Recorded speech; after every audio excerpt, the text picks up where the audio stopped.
लड़ाई अगली फसल और अगली नस्ल दोनों की, और ये लड़ाई जारी रहेगी जब तक इस निर्णायक संघर्ष में हम भारतीय जनता पार्टी, मोदी सरकार और खट्टर सरकार को किसान की ड्योढ़ी पर नहीं झुकवा देंगे। चंद पूंजीपतियों की ड्योढ़ी पर खनकते सिक्कों के आगे मोदी और खट्टर सरकारें सर झुका चुकी हैं।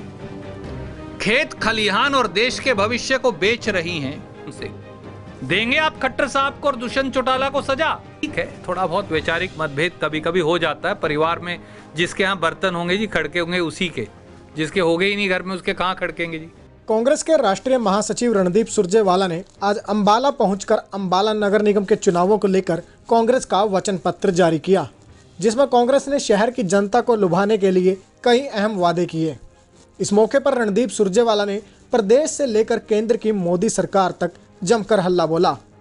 बीते रोज अंबाला में मुख्यमंत्री मनोहर लाल खट्टर को किसानों ने काले झंडे दिखाकर विरोध जताया था, जिसका जिम्मेवार भी सुरजेवाला ने सरकार को ठहराया। और किस तरह से सुरजेवाला ने सरकार पर इसका ठीकरा फोड़ा, आपको सुनवाते हैं कि किस प्रकार से हरियाणा के मुख्यमंत्री माननीय मनोहर लाल खट्टर जी का विरोध अंबाला शहर में किसानों और अंबाला के आम नागरिकों ने किया। परिवार के मुखिया होते हैं मुख्यमंत्री, हमारा उनसे राजनीतिक विरोध हो सकता है, परंतु इस दुर्भाग्यपूर्ण घटना के लिए क्या भारतीय जनता पार्टी और प्रदेश के मुख्यमंत्री और उप मुख्यमंत्री जिम्मेवार नहीं? प्रदेश का किसान धरने पर बैठा है, न्याय की गुहार मांग रहा है, खेत खलिहान अपना अधिकार मांग रहा है। एक एक गांव के लोग जुड़कर, केवल अंबाला नहीं पूरे हरियाणा के लोग जुड़कर धरना और प्रदर्शन पर शंभू और टीकरी बॉर्डर पर बैठे हैं। ठिठुरती सर्दी में 44 किसानों की जान चली गई। खेती को बेचने का षड्यंत्र भारतीय जनता पार्टी की केंद्रीय और प्रदेशीय सरकारें कर रही हैं। चंद पूंजीपतियों की ड्योढ़ी पर खनकते सिक्कों के आगे मोदी और खट्टर सरकारें सर झुका चुकी हैं। खेत खलिहान और देश के भविष्य को बेच रही हैं। और जब वो गरीब मजदूर, इस देश का अन्नदाता, जिसका बेटा और बेटी देश का जवान भी है, जब वो न्याय मांगता है तो खट्टर साहब, उनके मंत्रीगण और विधायकगण उन मेहनतकश देश का पेट पालने वाले अन्नदाताओं को कभी आतंकवादी, कभी अलगाववादी, कभी उग्रवादी, कभी खालिस्तानी, कभी चीन और पाकिस्तान के एजेंट और कभी टुकड़े टुकड़े गैंग का हिस्सा बताते हैं। क्या कभी किसी सरकार ने 73 वर्षों में अहंकार से चूर होकर इस प्रकार से देश के अन्नदाता का अपमान किया है? जवाब नहीं में है। खट्टर साहब, नरेंद्र मोदी जी, आज अंबाला के पत्रकार मित्रों के माध्यम से मैं आपको याद दिलाऊंगा। आप कहते हैं, नरेंद्र तोमर जी कहते हैं, मनोहर लाल खट्टर जी कहते हैं, दुष्यंत चौटाला जी की पार्टी कहती है हमारे पास 307 सांसद हैं, इसलिए हम बदलाव करेंगे, हमें अधिकार है, लोगों ने दिया है। याद करिए, राजीव गांधी जी के पास 1988 में 402 सांसद थे। सबसे ज्यादा सांसद देश के इतिहास में उनके पास थे। लाखों किसान दिल्ली में आए, हमने अन्नदाता का रास्ता नहीं रोका, हमने सड़कें नहीं खुदवाई, हमने वाटर कैनन नहीं चलाया, हमने लाठियां नहीं चलाई।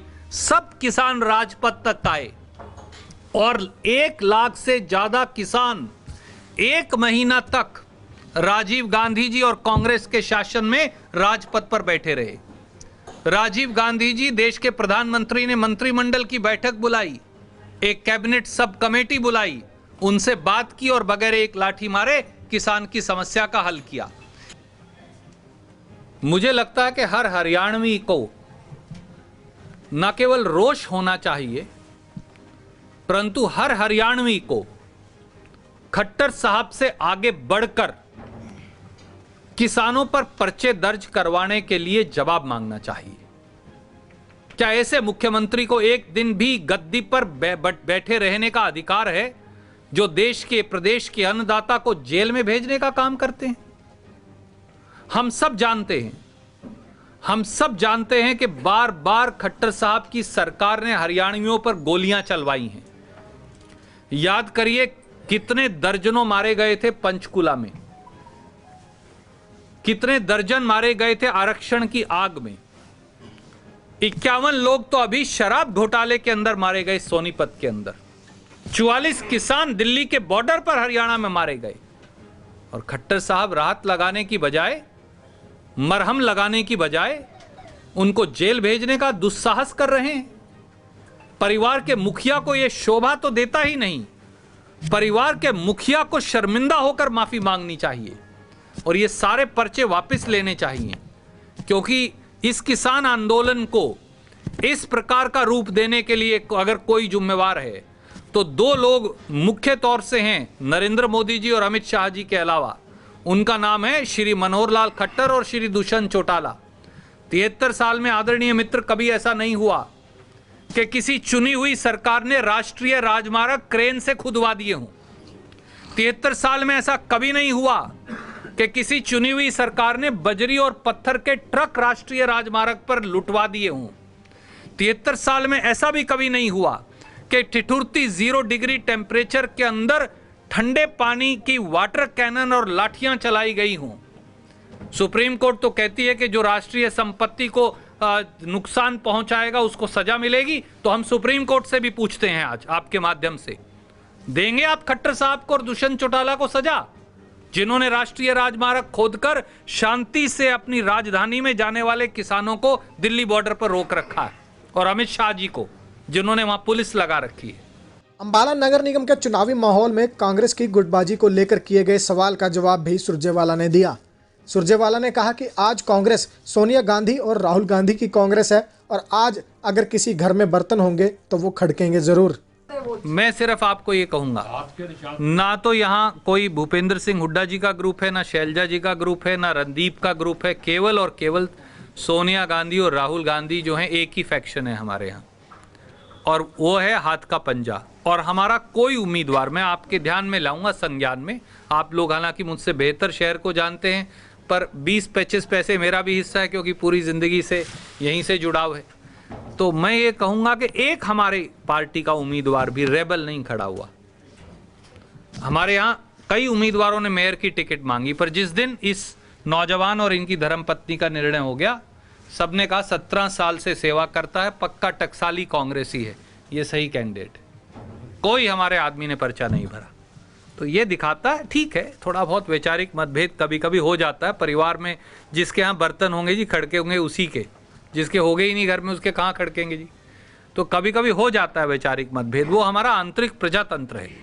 पर वो चाहे शैलजा जी हों जिनके नेतृत्व में ये चुनाव लड़ा जा रहा है प्रदेश कांग्रेस अध्यक्षा के तौर पे, वो हुड्डा साहब हों या हम में से कोई और कार्यकर्ता हो, हम सब इकट्ठे हैं और हम सब हमारी मेयर प्रत्याशी के साथ हैं। बहुत बहुत